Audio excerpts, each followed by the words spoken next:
everybody, my name is Owen. I am in grade 3 Levant International School. Today I am the teacher for English lesson. I am going to explain a biography story which tells about the young Thomas Edison's life.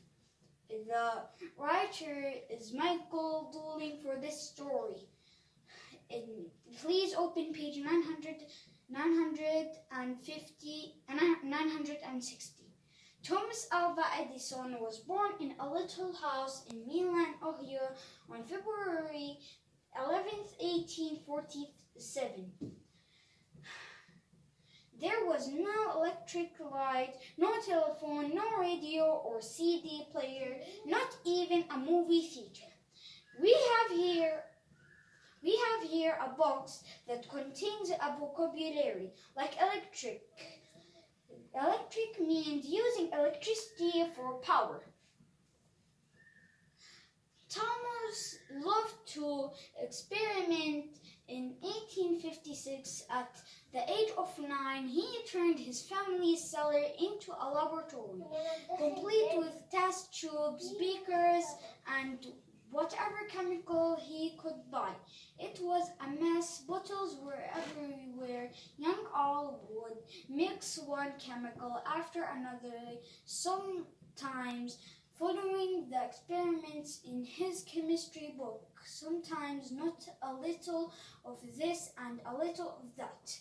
His mother always encouraged him to ask questions, and he did. What is this? Why does that happen? How does it happen? Laboratory, a place where chemicals or medicines are produced. Experiment. A bout of scarlet fever left Al hard of hearing, which made school difficult. While asked many questions at home, he did not ask any at school. Instead, he spent his time there daydreaming about his next experiment. Al's mother, a former teacher, took him out of school. After only 3 months from then on, she taught him at home. Mrs. Edison made sure he received an excellent education. He read Shakespeare, the Bible, history, and much more. Over the next few years, he also studied the great inventors such as Galileo. Experiment, a test done in order to learn or to discover something. At age 12, young Al decided to look for a job. He needed money to continue his experiments, so he spent all day at the Detroit Library reading and dreaming about his next experiment. He planned. Eventually, with the permission of the conductor, Al set up a laboratory in the baggage car of trains. Soon, the young scientist was experimenting with everything. Things were going well until one day the train made a sudden lurch. Bottles, books, newspapers, candies, and fruits went flying. Al had never been so disappointed in his life. He went home and set up his laboratory again with the encouragement of his mother. He continued to experiment and tinker with every gadget he could get his hands on.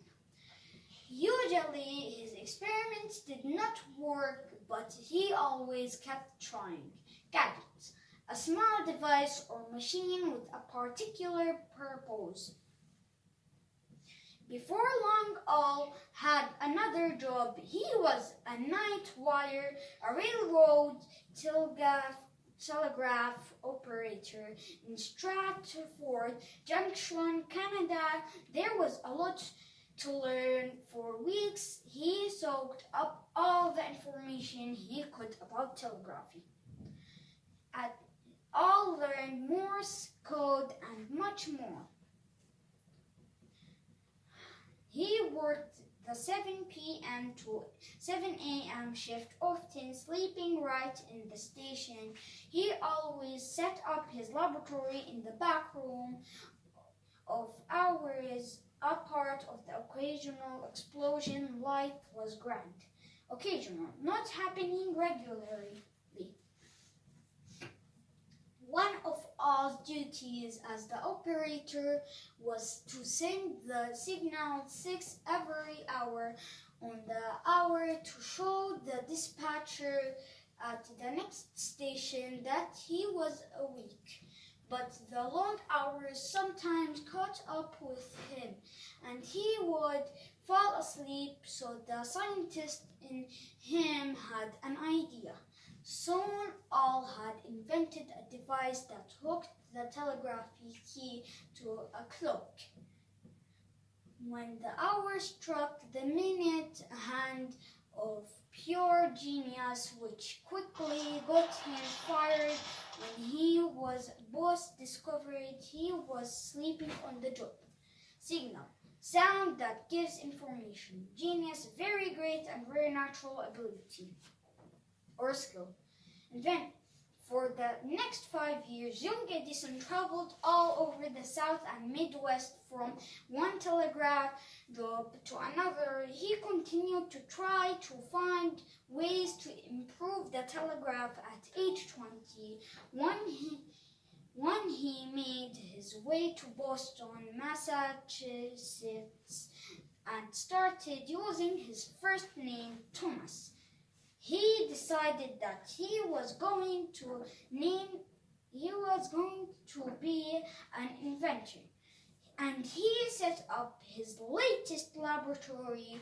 He wanted to learn all he could about electric forces. His first patented invention was the electric volt recorder. Unfortunately, Congress did not like his invention and he could not sell it. Invention, something that has never been made before.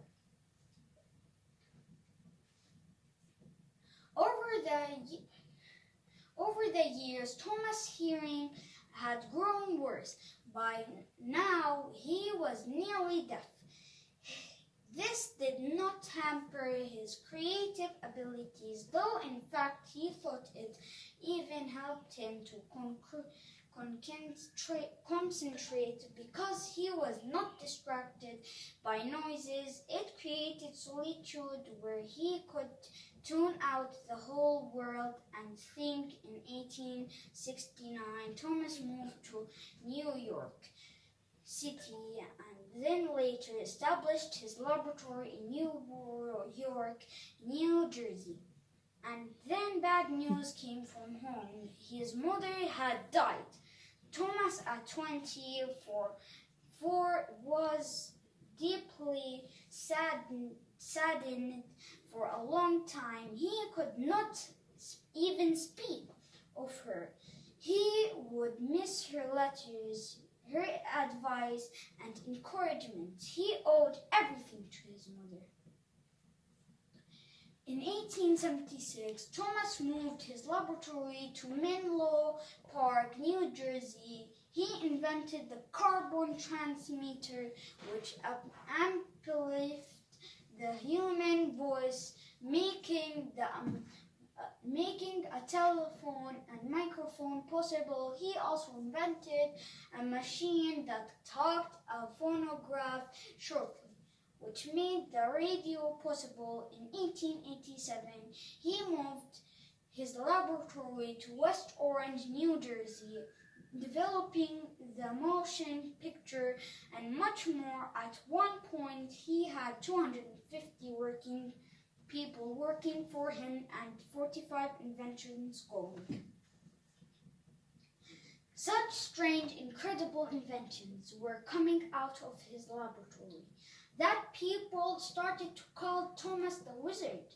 He would live to be 84 years old and patent 1,093 inventions Thomas would always remember his mother's encouragement, words to ask questions. What is this?